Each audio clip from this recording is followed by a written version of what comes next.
avec un système SPG en Casamance et qui accepte dans le partenariat direct que tu as avec Biocop de considérer les produits qui sont certifiés par un système SPG comme un produit bio. Vous n'allez pas l'exporter comme vous exportez un produit bio, mais lui qui l'importe, il l'achète.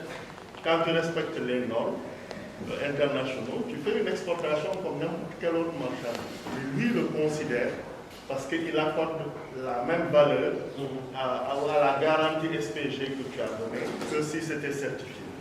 Ça, c'est un exemple qui existe et qui se fait maintenant.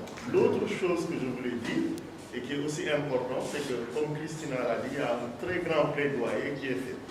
Vous prenez l'exemple de Progrès et Nature, qui est l'une des premières associations françaises à avoir un SPG. Jusqu'à présent, voilà, bravo.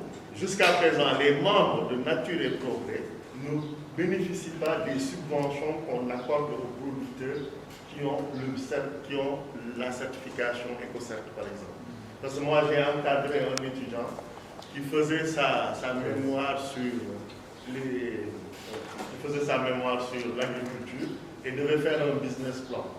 Donc, dans le business plan, il a introduit la subvention de la PAC.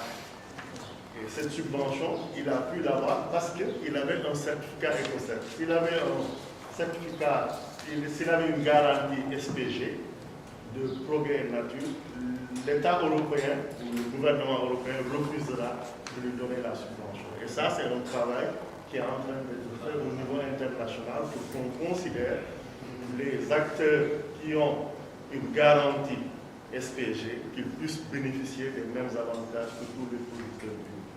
C'était le commentaire que je